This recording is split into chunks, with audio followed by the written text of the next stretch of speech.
Polina Haxhiu. Jo, në kaluar. Kur nuk munden me bu një konstituent kuvendit, partitë politike shkojnë në zgjedhje, po deputetët, kandidatët për deputet, që do të futen lista, ata hezitojnë me hyrë lista sepse qëre është një kosto për më po deputet. Ata po hargjojnë, edhe kohë, edhe pore. Zoti Zeqiri të morë parasysh. Ata që kanë fitu, ndoshta herën e ardhshme munden mos me fitu. Edhe ata, unë jam i sigurt, edhe shumica deputetëve, edhe nëse rrinë, veç nëse rrinë 4 vjet me mandat plot deputetit, munden me shku me zvoglu qatë farë buqetin që kanë hargju gjatë zgjedhjeve, e gjatë fushotës. Kështu që është krizë edhe është të loshe për deputetet, për kandidatët që do të jenë për deputet, se partia politike të kevon të është subjekt. Ai ka buqetin e vetë, e nisë fushotën, ose ja porë se se porë, pa ty po shkojnë fushota e kandidatëve, ata po hargjojnë. Qëto është të loshe, se sa për parti politike ata me mojë zgjedhjen çdo 3 muaj mojnë. Edhe nëse mojnë zgjedhjet, unë këtu një humë se shotë që ka me hupë, jo shumë. Kush? Po ka me hupë, VV-ja ka me hupë. Pse mendojnë që ka me hupë? Jo pse unë po kam dëshirë. Po sepse rryma është trajtu. Qytetari që tash ka fillu me e marrë vesh që është trajtu rryma. Kemi pas shtrejtim në rrymës edhe në shkort, mos ta harrojmë. O, e kemi pas, po nuk vetëm që shqiptarët e kanë kuptuar tani Zeqiri se dimrit kuptohet më shumë. Votuesi Rritja e çmimit të i Kosovës voton për inotin, nuk voton as si lexon kush program kujas kur gjëhesh, veç voton për pikë të inotit.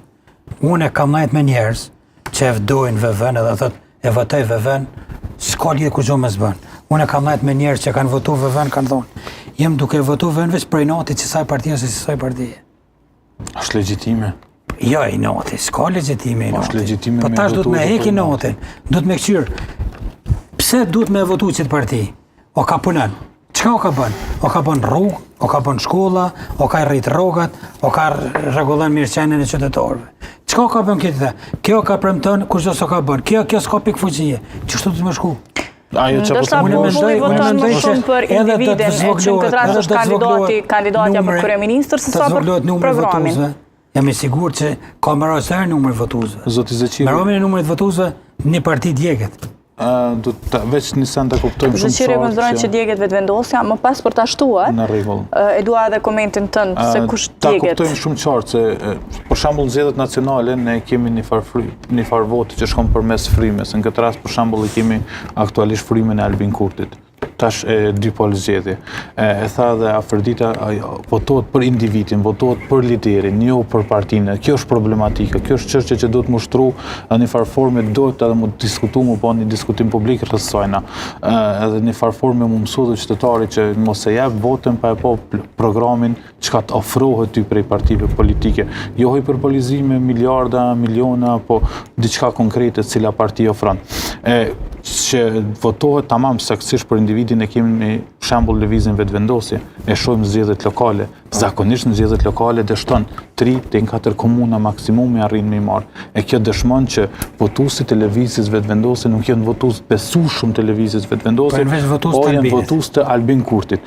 E sa përket pyetjes se kush cila parti djegët, unë po besoj që lëvizja vetëvendosje ka me pas një ramje të votave, po në këtë rast, në këtë kontekst në shoh lidhjen demokratike që mundet më djeg mas shumë të se përket votave. E para, problematikat të cilat janë shfaqur direkt pas zgjedhjeve, e dyta votuesit. Falë që ndërprej.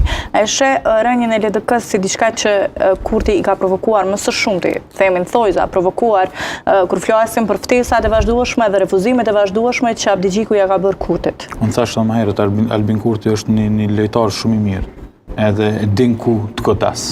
Pra, ai duke marrë gjitha problematikat dhe duke parë edhe në farë forme votuesin e LDK-s që nuk është një votues konstant edhe një votues që ndryshon mendjen, atëherë ka shkuar ka godit aleanca, është betonizuar prej fillimit dhe din që sado që sulmon aleancën, vetëm ndoshta mundet me rrit se për me zvoglu, nuk besoj që mundet me zvoglu aleancën, edhe ka shkuar ka godit LDK-n. Pastaj është ajo pjesa që thash, problemet e u shfaqen te LDK-ja me kandidatëve.